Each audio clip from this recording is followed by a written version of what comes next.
Peter and Conor, so great to chat to you. I am loving Sex Education. What was it like for you guys to go back to season 2 after the response of season 1? Yeah, great. It's great being back with the family. Yeah. It's like we never left. It feels like, we never left.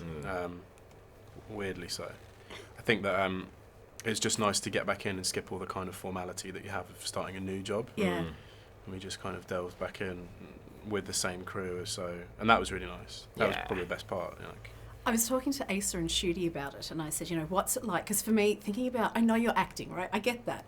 But thinking about having to go back into a school setting is a bit nerve-wracking for me. And they said that as soon as they walked into the school building, put their backpacks on, they actually felt like they were students again, and they all started messing again. What was that experience like for you two?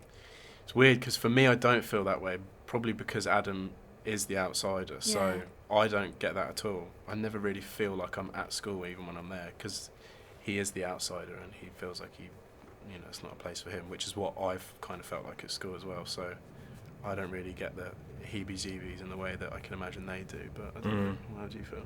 Yeah, I mean, it was interesting because I was in a lot more of a different environment this year, because Jackson kind of goes down a different route this year than he did in the first series. So it was interesting being in different rooms in our campus. Yeah. But yeah, put on that jacket, his coat of armour, and away he went. What is the best part for you guys, getting to be Jackson and getting to be Adam? Because they are, like, every character has its issues, but yours can not always be the fun stuff. So what's it like for you to take part in that? I don't know, I think it is really fun. I find playing Adam really fun. I Yeah. like to see how far I can push it at times.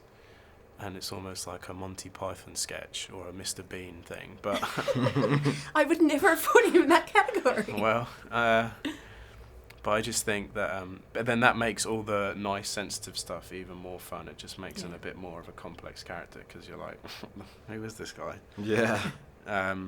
I think especially this series as well, he's just there's a lot different sides to him that I think people don't really understand or see when they hear that he's the head boy of the school and is a jock, you know, or head of the swimming team. I think there's like a lot more of a fully fleshed idea of a person, of a human, which is great to show.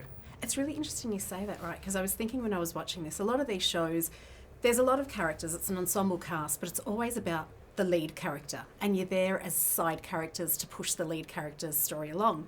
But not in this case. I feel like everyone's story is really important, and so many different issues and conversations have been started because of this show. What for you has been, I suppose, it's going to be hard to pick one, but what for you has been that standout moment going, I'm so glad we're getting this conversation started? I think, all of them, but to pick one, I can only speak for myself and the ones that I've tackled in the show, but just toxic masculinity and young identity crises and stuff like that. So I think those are all things that I've related to in my life and things that resonate with me. So, yeah.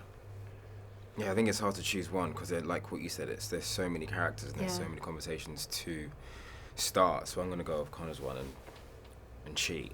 You can, you're allowed. Finally, in this film, in this show, it's all about Otis dispensing advice to everyone.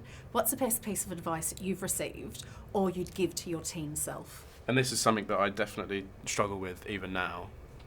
It's just about, sort of being true to yourself. And this is going to sound weird, that came to me in a dream once. A little boy ran up to me in a dream and he said, stay true to yourself. Swear down. And fight your fear.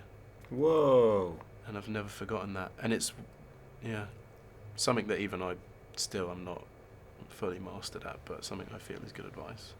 That's deep. It's quite deep, isn't it? Yeah, we're going to end on that because that was beautiful. I just got chills. Guys, thank you so much for that. Lovely to meet you both. You too.